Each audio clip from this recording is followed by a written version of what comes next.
Kata bantu. Kata bantu ialah kata yang digunakan untuk menerangkan masa sesuatu perbuatan atau ragam yang berkaitan dengan perbuatan.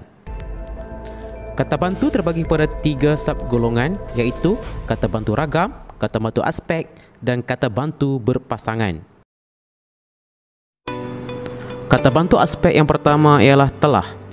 Penggunaannya merujuk masa sesudah sesuatu perkara berlaku.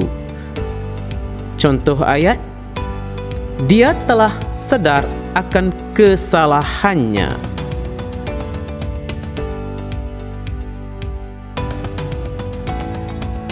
Kata bantu yang seterusnya pula ialah akan.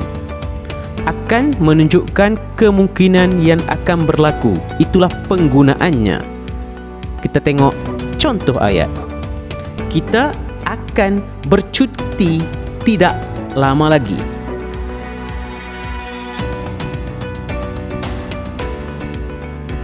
Seterusnya perkataan harus atau mesti merujuk ragam keperluan terhadap sesuatu.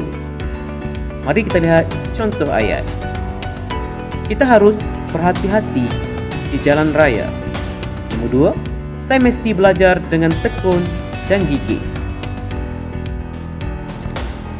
Kata bantu yang seterusnya pula ialah sudah. Sudah merujuk perkara yang telah sempurna dilakukan. Contoh ayat. Pinggan mangkuk di dapur itu sudah dibasuh.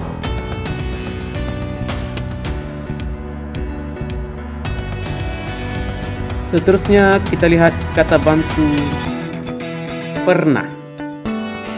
Penggunaannya merujuk perkara yang sudah berlaku atau alami. Contoh ayat, Fahmi pernah ke Kuala Lumpur pada tahun lepas. Contoh kata bantu yang seterusnya pula ialah masih. Perkataan masih digunakan untuk merujuk perkara yang sedang berlaku. Contoh ayat, ikan yang dijual di pasar itu masih segar lagi. Kata bantu seterusnya pula ialah sedang.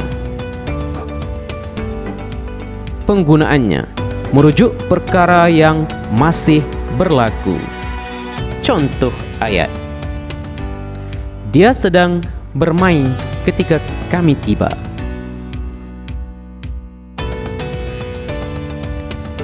Belum merupakan juga kata bantu, merujuk perlakuan yang masih tidak dilakukan.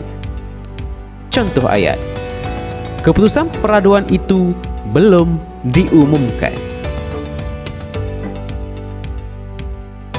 Seterusnya kita pergi ke kata bantu ragam. Contoh, boleh, dapat. Penggunaannya merujuk kemampuan, kemungkinan dan keizinan. Contoh ayat yang pertama, kita boleh bertolak pada petang ini juga. Ayat kedua, derma itu dapat meringankan beban keluarganya. Contoh kata bantu ragam yang kedua pula ialah hendak ataupun mahu. Digunakan untuk merujuk ragam ingin akan sesuatu. Kita lihat contoh yang pertama. Aina hendak memetik bunga itu. Contoh ayat yang kedua, Azia mahu ke Melaka pada petang ini. Terima kasih kerana menonton channel saya. Soalan kata bantu boleh didapati di ruangan description.